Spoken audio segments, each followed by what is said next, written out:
અને બાકી હું ટ્યુશનમાં જાઉં ત્યારે પણ દીકરા સાથે વાત થતી હોય એટલે એમ પણ મને ઓળખે. એટલે ત્યારે હું પહેલી વાર ક્લાસમાં ગયો 9માં ગયો ત્યારથી જ એ લોકોને એટલો બધો ભણવાનો ઉત્સાહ.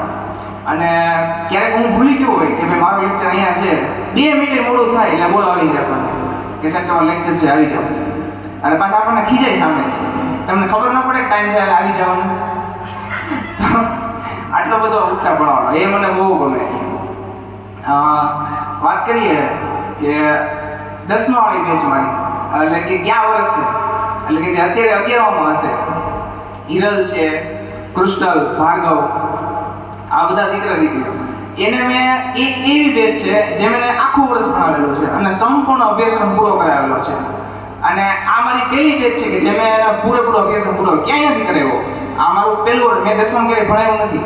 અહીંયા આવીને મેં પહેલી વાર 10માં ભણાવ્યું છે અને પહેલી વાર મેં સંપૂર્ણ અભ્યાસક્રમ પૂરો કરાવ્યો છે. બાકી બધાની યાદ ખૂબ આવશે. જ્યારે હું આવ્યો ને પહેલી વાર ત્યારે હું શરૂઆતથી એમ કહેતો હોઉં છું કે જો તમારે શાળામાં ટકવું હોય ને અને સરખી રીતે તમે કામ કરી શકો ને શિક્ષક તરીકે, તમારી પૂરેપૂરી કાર્યક્ષમતા બહાર લાવી શકો ને, તો એ માત્ર પ્રિન્સિપાલને આભારી છે. એટલે જો પ્રિન્સિપાલ જો શાળાના સારા હોય ને તો શિક્ષક પોતાનું પૂરેપૂરું 100% આપી શકે. તો શૈલેષભાઈ એ વાત ઉપર પૂરેપૂરા ખરા ઉતર્યા છે, મને ખૂબ સપોર્ટ આપ્યો છે. અને મને એવું ક્યારે નથી કીધું કે તમે આ રીતે કરવાનું, આમ કરવાનું. મેં મારી રીતે ક્લાસમાં ભણાવ્યું અને મારી રીતે રિઝલ્ટ આપ્યું છે મેં. તો એ સાહેબનો ખૂબ ખૂબ આભાર છે. પછી જ્ઞાન સાહેબ મિત્રો જમવાના જોડીદાર અમારા 2:45 થી 3:25 સુધી. આમ તો ભેગા નતા હોય, બ્રેકમાં તો 2 ભાઈની વાત થાય, બાકી પોણી કલાક જે અમારી ચર્ચા હાલતી હોય છે આખી દુનિયા દેશની, એમાં બહુ મજા આવતી ખરેખર. એ યાદ આવશે. ધ્રુવીબેન તો હું ઓળખું જ છું પહેલેથી, ધ્રુવીબેન ત્યારે હતા જ, એનો પણ ખૂબ ખૂબ આભાર. વિરેન્દ્રભાઈનો બહુ સપોર્ટ રહ્યો છે. કાંઈ પણ વાત પૂછવા જાય ને એટલે 9-10માં અમે બધા જ્ઞાન સાહેબ નહીં છે, જ્યોતિબેનને પૂછવા જઈએ અને વિરેન્દ્રભાઈને પૂછવા જઈએ કે સાહેબ મેડમ આમાં શું કરવાનું, આમાં કે ટકો નથી પડતો, એટલે તરત આપણને કે સાહેબ આમ કરી નાખો. તો દરેક વખતે એને માર્ગદર્શન અમને આપ્યું છે અને જ્યોતિબેને પણ એટલું જ મદદ કરી છે બધી વાતમાં. અમારા ટ્યુશન પાર્ટનર યોગેશભાઈ દરેક વાતમાં એની બાજુ બેહો ને એટલે કોમેન્ટ એક મસ્ત મજાને આવી જાય, એટલે આપણે ક્યારેક સિરિયસ થઈ જ ન હોઈએ બાજુ બેસીને ત્યારે આપણને એકદમ હળવા ફૂલ જ નાખે, મસ્તી અને મસ્તી.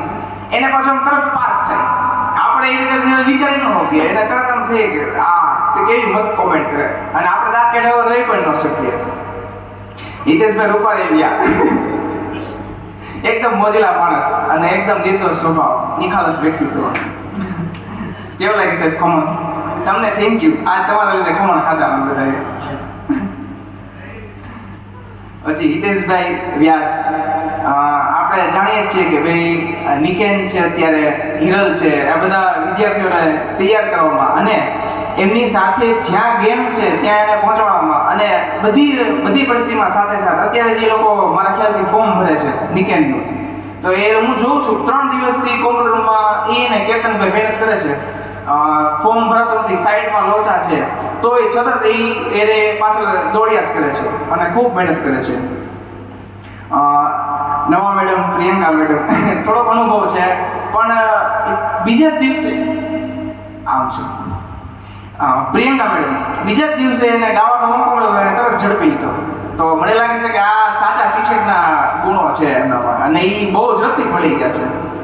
અનુભાબેનની વાત કરીએ, એકદમ નવા ક્રિએટિવ આઈડિયા એની પાસે હોય છે. મેં જ્યારે મારે ઓડિટોરિયમમાં આવવાનું હોય છે ગેમ રમાડવાનો, તો પહેલાં હું એને મેસેજ કરું કે અનુભાબેન આમાં મને થોડીક હેલ્પ જોઈએ છે, કાંઈ આઈડિયા હોય તો કહેજો. તો એવા સરસ આપણને આઈડિયા આપે ને અને એને બહુ મને મહેનત કરાવી છે. ઉજ્જવલાબેન કહેવાય છે આમ કોમ્પ્યુટરના મેડમ પણ અત્યારે બધું હાથમાં લઈને ફરે છે અને આપણા દાતા અત્યારના કહેવાય આપણી સ્કૂલના દાતા, તો એ ઉજ્જવલાબેન છે. હિમાક્ષીબેન તમારે તો અમને એક જ યાદ રહેશે, કેરળ. એમાં વધારે કઈ કાજલ મેડમ અમે બે અમરેલી વાળા છીએ, દીકરા દીકરીનો ખ્યાલ હશે. બીજું કોઈ છે અમને? હા, તો તમારું તો સાસરું કહેવાય સર, તમે અમારા ન આવો. બાકી ગીતાબેન છે એ ત્યાં અમરેના જ છે એ પણ. તો ખૂબ આભાર, બધા યાદ રહેશો અને હું ચોક્કસ બીજી વાર મળવા આવીશ એ પાક્કું છે.